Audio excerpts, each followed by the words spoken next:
کوئی بامعنی جملہ نہیں لکھ سکتا، یہ جانتا ہے، لیکن مجھے آنا تھا اور مجھے کچھ کہنا تھا۔ اب یہ جو کچھ بھی ہے یہ کچھ پرانی سطریں ہیں، کچھ نئی ہیں، انہیں جمع جوڑ کے لایا ہوں۔ تو یوں ہے صورتحال کہ علیم ایک سرکش، سرشور، پیکار طلب اور مردم آزار روح کا نام ہے جو انسانوں سے الجھتی پھرتی ہے۔ اس کی زبان میں زہر ہے، اور جب وہ اپنی زبان کا زہر دوسروں کی سماعت میں گھول نہیں پاتا تو اس کی کنپٹی میں درد ہونے لگتا ہے، ایسا درد کہ جان کے لالے پڑ جائیں۔ اس کی شخصیت میں خنجر کی سی تیزی اور تلوار کی سی کاٹ ہے کہ جو بھی سامنے آیا وہ دو نیم ہوا۔ پر یہ بات کون جانتا ہے کہ وہ سامنے کا دشمن اور پیچھے کا دوست ہے؟ سامنے والا اپنے آپ کو اس سے غیر محفوظ پاتا ہے، مگر اس سے اگر کوئی غیر محفوظ ہے تو وہ خود ہے۔ وہ اپنی شہرک سے اپنا خون پیتا ہے، وہ اپنی شہرک سے اپنا خون پیتا ہے۔ کھری شخصیت اور سچی شاعری کا خوش اخلاقی سے نہیں، تہذیب نفس کھری شخصیت اور سچی شاعری خوش اخلاقی سے نہیں، تہذیب نفس سے پیدا ہوتی ہے، اور تہذیب نفس میں نفس بھی شامل ہے اور نفس کشی بھی۔ وہ یہ نقطہ سمجھ گیا ہے کہ کہاں جان سے گزرنا ہے اور کہاں جان کو آنا ہے۔ وہ یہ نقطہ سمجھ گیا ہے کہ کہاں جان سے گزرنا ہے اور کہاں جان کو آنا ہے، اور وہ یہ دونوں کام پوری تندہی سے انجام دیتا ہے۔ اپنے سینے میں خنجر اتارنے والا ہاتھ خود اسی کا ہاتھ تھا کہ وہ یہ حق بھلا کسی دوسرے کو دینے والا کب ہے۔ اور میں سوچتا ہوں کہ وہ حساب کتنا سخت تھا جو اس نے لمحہ لمحہ اپنے آپ سے لیا۔ وہ ایک ایسا شخص ہے جس نے اپنے آپ کو کبھی کوئی رعایت نہیں دی۔ اس نے اپنے آپ پر سامنے سے بھی وار کیا ہے اور پیچھے سے بھی۔ علیم نے اپنے ساتھ مجھ سے بھی خون تھکوایا ہے کہ میں اس کا یار تھا۔ پشکن نے اپنے شاعر سے جو بات کہی تھی وہی بات میں علیم سے کہتا ہوں، اور وہی بات وہ خود بھی اپنے شاعر سے کہتا رہا ہے۔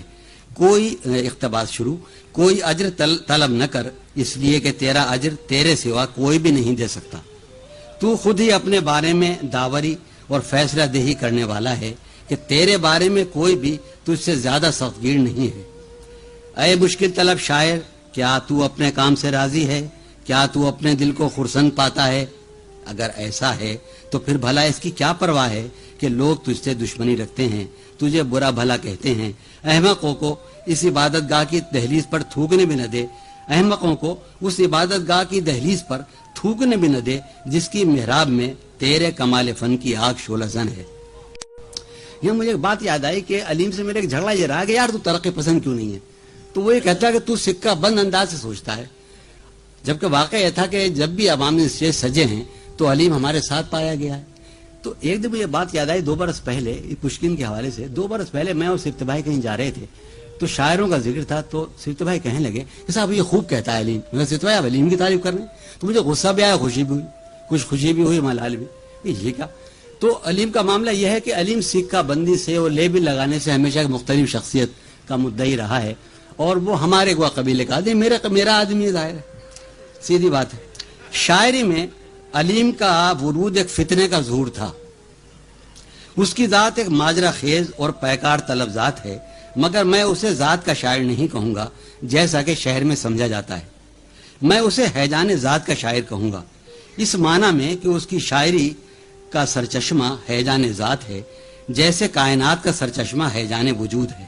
میرا جی چاہتا ہے کہ ہیجان ذات کے لیے تخلیقی اصل کے معنی میں ایک اور لفظ، ایک اور ماجرا ناک لفظ بھی استعمال کروں، یعنی عشق۔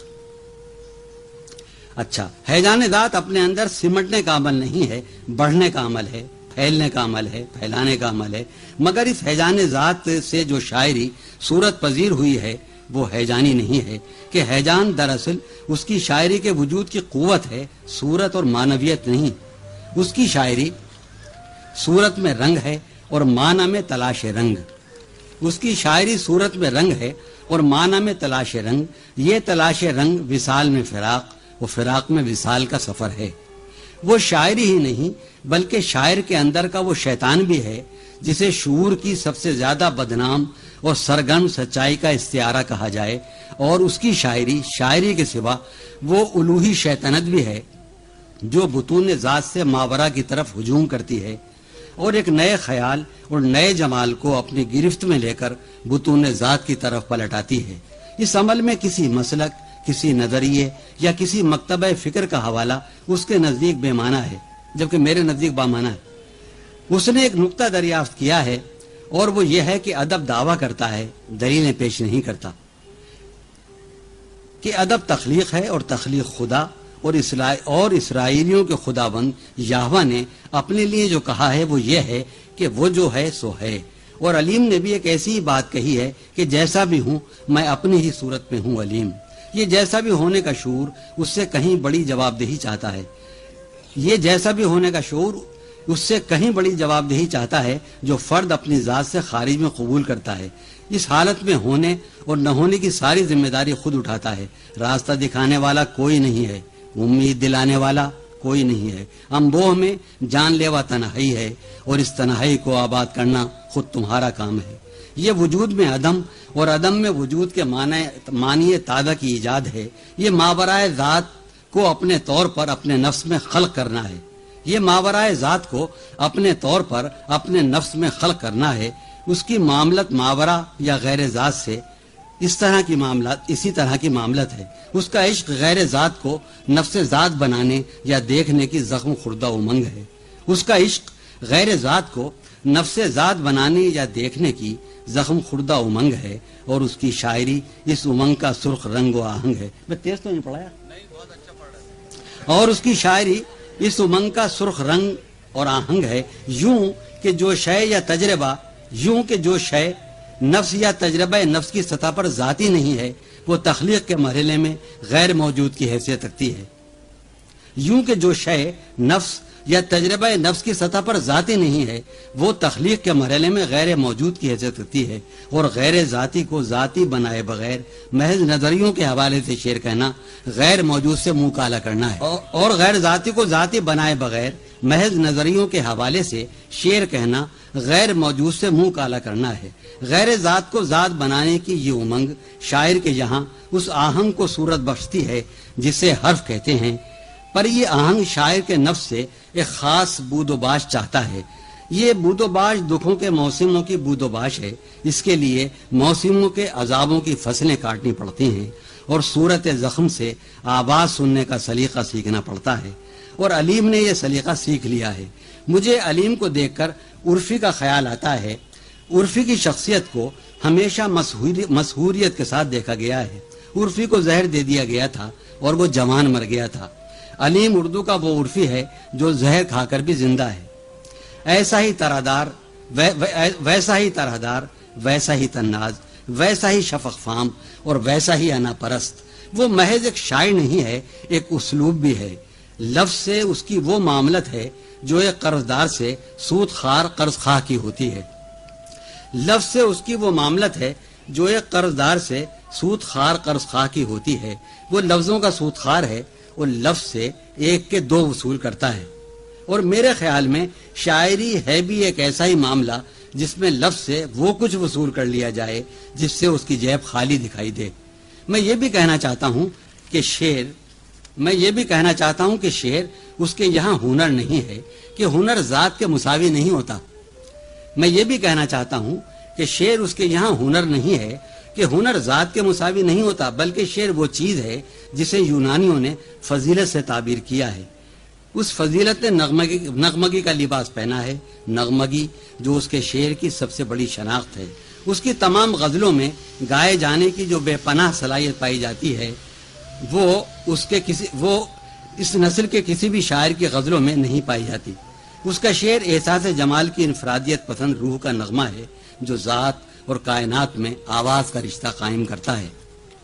میں نے ہیجان ذات کے لیے ایک خاص سیاق کلام میں ابھی عشق کا لفظ استعمال کیا تھا۔ علیم اپنی بنیاد اور نہاد میں عشق، غیر مشروط اور غیر مدلل عشق کا آدمی ہے۔ اس کے نزدیک عشق کی سب سے بڑی دلیل خود عشق ہے۔ اور اس نے مجھے ہر لمحہ اور ہر نفس یہی تعلیم دی کہ اے یار عشق اختیار کر۔ یاد دارم کہ شام گاہاں کہ باد عطر بیز در ودش بود وہ ساغر میں در گردش عبید اللہ العلیم بامن گفت یارا خدارا عشق بیاموز عشق بورز گفتم یارا جگر فگارا تو عشق چه یافتی کہ مرا این اندرز می دهی جوهر ذات من عقل است و عقلا نیست مرا با عشق چیکار کار من از کار تو صاف تر است تو خداداری وہ من خدارا وہ حتی خدرا ہم ندارم غرض علیم میرا معلم عشق تھا اور میں ایک بدشوق طالب علم جب میں نے دیکھا کہ علیم کے قریب رہ کر میرے اندر بھی عشق اور خود سپاری کے جراثیم پیدا ہوتے جا رہے ہیں تو میں نے اس شہر سے فرار اختیار کیا اور یہاں سے جا کر علیم کو ایک خط لکھا. اب وہ حضرت اب آپ وہ خط سنیے. جی سنا دوں یا نہیں؟ سناؤں. جانے کب کی بات ہے، 67 کی کب. غرض علیم میرا معلم عشق تھا اور میں ایک بدشوق طالب علم جب میں نے دیکھا کہ علیم کے قریب رہ کر میرے اندر بھی عشق اور خود سپاری کے جراثیم پیدا ہوتے جا رہے ہیں تو میں نے اس شہر سے فرار اختیار کیا اور یہاں سے جا کر علیم کو ایک خط لکھا. اب وہ حضرت اب آپ وہ خط سنیے. جی سنا دوں یا نہیں؟ سناؤں. جانے کب کی بات ہے، 67 کی کب کی. میں ہوٹل میں کہیں تھا، 11 دسمبر 1968. اے علیم، قبلہ و کعبہ حضرت عبید اللہ علیم مدد اللہ کے نام. اے علیم، اے بہار زخم چکاں، موسم گل کی لال رنگ خزاں. اے زلیخا پناہ کشور فن، کچ کلاہ دیار دشت سخن، کچ کلاہ دیار و دشت سخن. اے غزال غزل، غزل کے شہید، آج کے چارہ ساز کل کے شہید.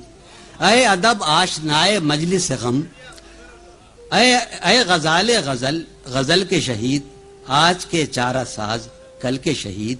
اے ادب آشنائے مجلس غم، حالت افزائے حلقہ ماتم. 9-10 باروں میں ضرور جاتا ہے پٹیل پارک. اے ادب آشنائے، میں کبھی کبھی نہیں بھی جاتا. اے ادب آشنائے مجلس غم، حالت افزائے حلقہ ماتم. اے انیس دل دل افگاراں، شاہد شاہدان شہر مغاں. وہاں سے ناشاد آ گیا ہوں میں، حیدرآباد آ گیا ہوں میں. جانے اس وقت تو کہاں ہوگا، میں نہیں ہوں جہاں وہاں ہوگا. جانے اس وقت تو کہاں ہوگا، میں نہیں ہوں جہاں وہاں ہوگا. چاندنی لے کی کھل رہی ہوگی. علیم یاد ہے وہ؟ چاندنی لے کی کھل رہی ہوگی، درد کی داد مل رہی ہوگی. چاندنی لے کی کھل رہی ہوگی، درد کی داد مل رہی ہوگی. حلقہ نقطہ پروراں ہوگا. اطہر بھائی، اسد احمد خان، راحت سعید، محمد علی ہے نا، حسن عابد، ہائے ہائے. حلقہ نقطہ پروراں ہوگا، یار یاروں کے درمیان ہوگا. ایک فضا بے وبال جاں تو ملی، ایک فضا بے وبال جاں تو ملی، کہیں مجھ سے تجھے ہماں تو ملی. بند وہ حجرے جنوں تو ہوا، چند روزہ سہی سکو تو ہوا. کرب جاں کا بہانہ جو نہ رہا، اب تو آشوب ہاؤ ہو نہ رہا. اب کہ جب میں ہوں ایک دور نشیں، اب تو وہاں فتنہ و فساد نہیں. شیر ارشاد ہو رہے ہوں گے، شیر ارشاد ہو رہے ہوں گے. زخم زخموں کو دھو رہے ہوں گے. شیر ارشاد ہو رہے ہوں گے، زخم زخموں کو دھو رہے ہوں گے. زخم اتھر، اتھر بھائی مرحوم، زخم اتھر مہک رہا ہوگا اور سینہ دہک رہا ہوگا. زخم اتھر مہک رہا ہوگا اور سینہ دہک رہا ہوگا. جب وہ کوچے میں جانے جہاں کے گئے، تضمین ہے ٹکڑا، سرگراں در پر سرگراں کے گئے. اس کا انجام کیا ہوا آخر، شام آزردگی بتا آخر. مثل باد صبا گئے تھے وہ، چند ساتھ وہاں رہے تھے وہ. ان پر وہ مہرباں ہوا کہ نہیں، کاروبار جنوں چلا کہ نہیں. اے علیم، اے نوا تراز حزیں، یار تسکین بخش و بے تسکین. تو بہت یاد آ رہا ہے آج، دل زدہ ہائے تیری سیے علاج. چارہ گر ہائے تیری بیماری، ہائے بیمار تیری دلداری. فرد یاری نباہنے والے، میرے دکھ میں کراہنے والے. فرد یاری نباہنے والے، میرے دکھ میں کراہنے والے. شعلہ سامان جذبہ جانسوز، حرم عشق کے نیاز آموز. جادہ بندگی کے تند خرام، عشق میں خود سپردگی کے امام. میری اصلاح ہے تجھے منظور، یعنی ڈھہ جائے میرا قصر غرور. نہ رہے مجھ میں خیشتن داری، ہو انا نظر ناز برداری ہو اپنی اصلاح کر رہا ہوں میں، پندگر لے بکھر رہا ہوں میں۔